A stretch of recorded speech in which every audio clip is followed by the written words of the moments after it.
these are all the ways that I plan to and are actively increasing my income. So if you watched my previous video, I talk about my long-term financial goals, and step one is increasing my income. So I want to just give you guys some ideas of things that I'm doing actively and what I would like to do in the future.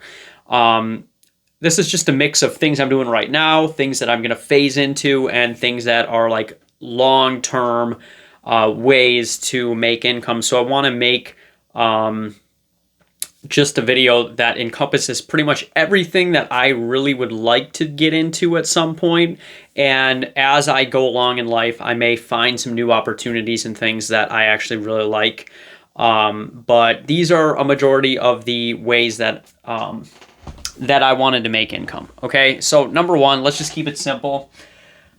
We need to understand that income is just money flowing into our bank and investment accounts. Now, there is this caveat where we can increase our net worth without income, and that's a way to avoid taxes by just, for example, I buy a stock and I never sell it, and now my net worth maybe goes up 2 to 3 times on that stock, but it was never an income. My net worth appreciated. So I'm not talking about my net worth appreciating here. I'm talking about income that is being generated. So those are two separate things. And so what we're talking about is just income, okay? Ways that I have decided that I would like to make money, and wanted to share what I want to do with you guys. And so maybe you could copy some of this and do it for yourself. And I actually forgot one on here, but I will include it in there, okay? So pretty much every single year, my income's going to raise because you get raises at work, okay? I still have a day job. I'd like to do that. And I'm going to get raises. I get pay premiums sometimes. And I also work overtime a lot. So those two things, it's just step one, all right? Anyone can do this if you have a job that allows for overtime and you do good. You can ask your boss for a raise, or maybe there's a step plan or something where you automatically get X% every year, whatever that is. But when we work a job, we get raises and we can work overtime. So that's just two, boom, right off the bat, simple ways that I'm going to increase my income. And just by doing those two things, I've made a lot more this year than I've have last year and the year before that. So that's just something to think about. All right, YouTube monetization, okay? So the next way I'm going to increase my income, and what I want to do here is really take advantage of online personal brand, okay? What that is creating a reputation online and being able to help other people create a persona, or like I said, a reputation, a character, whatever it is. So I'm Knowledgeable Nick. That's the character name that I chose just because I'm pretty smart. I might be the smartest person in the world. No, I'm just kidding about that. That was a joke. So basically, what happens with online personal branding is when you add value to the marketplace, you can gain a following, you can gain an audience, and you are paid in multiple sources from that audience, okay? For example, ad revenue, both from YouTube, or people may, I'm sure you've seen videos happen where you like a YouTuber and then they like halfway through, they're like, and the sponsor of this video is Bic Pens. Buy a Bic Pen. Bic Pens are the best pens in the world, you know? So something like that, okay? I unfortunately did not get paid to put that in there, so don't buy a Bic pen. All right? But that is just one way, okay? And I also wanted to do tipping. I see a lot of people selling courses, okay? And I think courses are good and a cool way to sell something. However, I'm a huge fan of providing information for free and helping the next person for free with the information, and having them pay for luxury items if necessary. And what a luxury item would be is like, if I were to do a course on like how to build the greatest Lego collection or something like that, where it's something that's not necessary for their survival or anything, but it would be like a niche thing. So if I were to do a course or something, it would be something along those lines. And I'd like to give the information for free.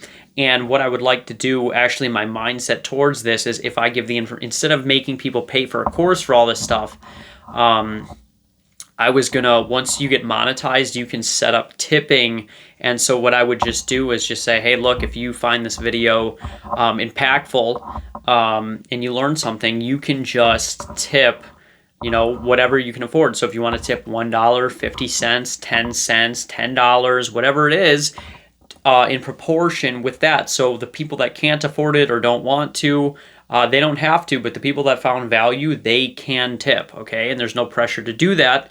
And I really like that, the no pressure part. Like, hey, I gave you value for free, and if you found that valuable and it helps you increase your income or feel better about life, then tips are appreciated and will be accepted. Okay, so that's one thing. In the future, now a lot of this goes with the YouTube monetization and online personal branding.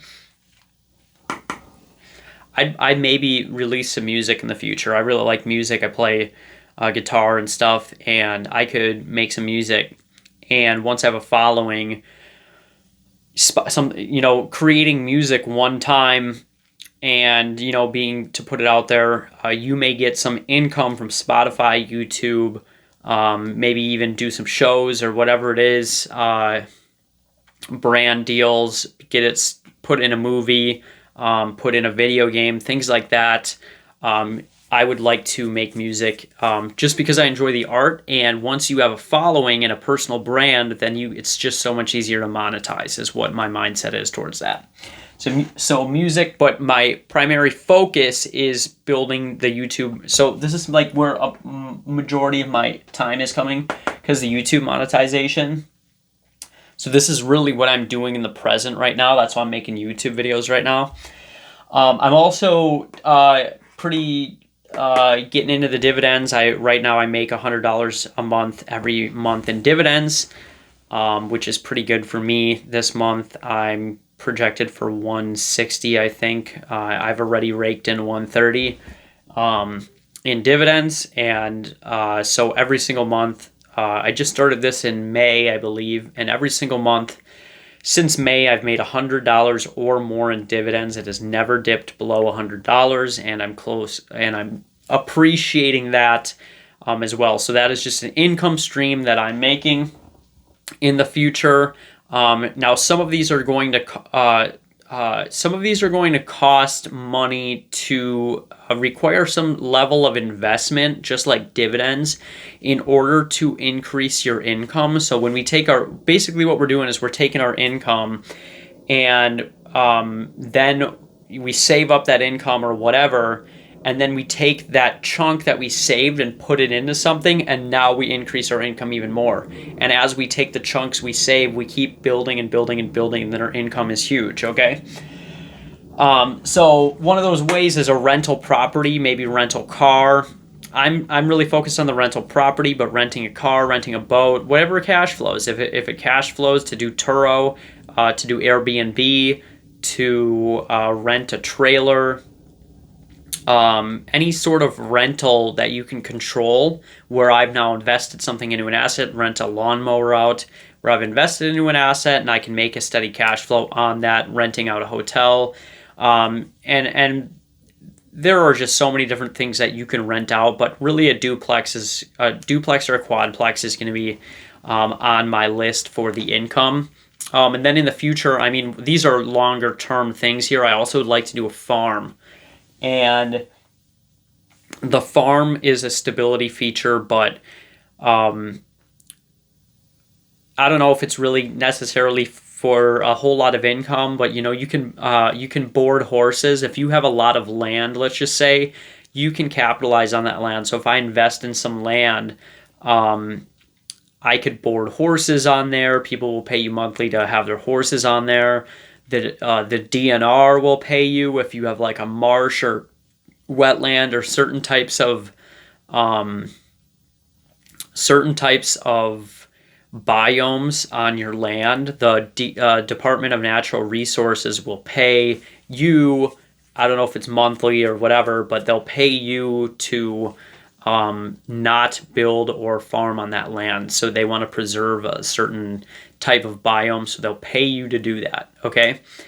And yeah, you can just produce food or whatever it is. And I just want to clarify, I don't know all the ins and outs of how to do that right now. These are just the ideas and the things, and as I get good at one, I'm going to move into the next one and the next one and the next one and the next one, okay? This one ties into the online personal brand as well, but a lot of the things that I teach are things that I learned from books, and I'm a huge investor of books. And I just really like the fact that for $15, I can get in the mind of a millionaire, you know, and someone who's a lot more successful than me. So in the future, I would trend towards books because I like to get people off the internet, and I like to get people reading books and stuff, because that's what I do, and it's good for your brain. You learn some stuff. And what I like about it versus the course is it's so cheap relatively that anyone can afford a book, and I can also make income from that. All right. And then in the future, if I have a farm and I can produce, I like the organic idea. If I can produce organic stuff and produce something on there, I would also like to just transmute it right into a restaurant and maybe make some stuff with what's being produced on my farm, maybe a portion of it, not everything, but a portion of it, and maybe just run like a fun restaurant or, you know, a little hangout social place. Something that I thought about, you know, in the longer term future, not right now. Once again, a majority of my time is spent on like this stuff right over here. Trading stocks, that's something that I guess it's more in the capital gains thing, but it's going to count as an income. The way it would be taxed is it is a capital gain, but I'm income. It's money that came in. So trading stocks and just doing some minor amount of that is really something because I already like dividends. I already like long-term investing, and I got friends that are trading and making a ton of money and stuff. And you know what? Might as well do it too. And I like it. I like, I like the idea of being addicted to gambling. No, I'm just kidding. But it is a little bit like gambling. But if you can do it X amount of the time and you have the time to do so, I think that would be fun a skill that would be fun to learn. I've done this in the past. I'm going to do it more, the Lego investing. Surprisingly, Legos, when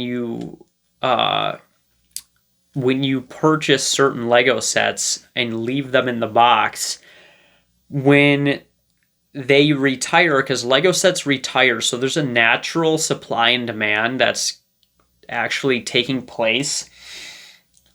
Legos appreciate in value, and if you kind of know what to look for, you can make a lot of money. And I also want to add on this one, garage, rummage, or yard sales. If you got some extra time, you can go to a yard sale and find things and flip them on eBay and things like that, because people are selling stuff that they don't know they don't know, or they don't care about the value of the thing. Some people just like to have a yard sale because they like to have the community engaged. Okay, so they may be selling stuff for way cheaper, and then somebody who really values that will buy it for a lot more than you from YouTube, because it's just what we're doing is we're really just supplying. Did I say YouTube? I meant eBay. What's happening is, when we're doing like a flip like that, what I'm doing is I have a localized location or skill, and so I'm taking something that I got local and I'm bringing it to the global market. Okay, so somebody from, let's just say, Utah, and let's just say I lived in Virginia.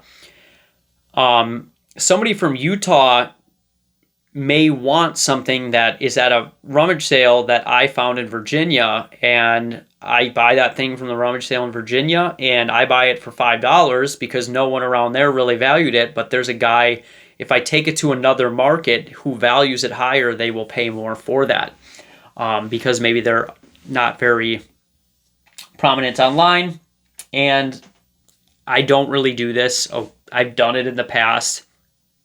I don't really do it now. Occasionally, what I just do is I wait for a huge promotion. So at the plasma clinic by me, we got a promotion for $200 per donation for 3 donations.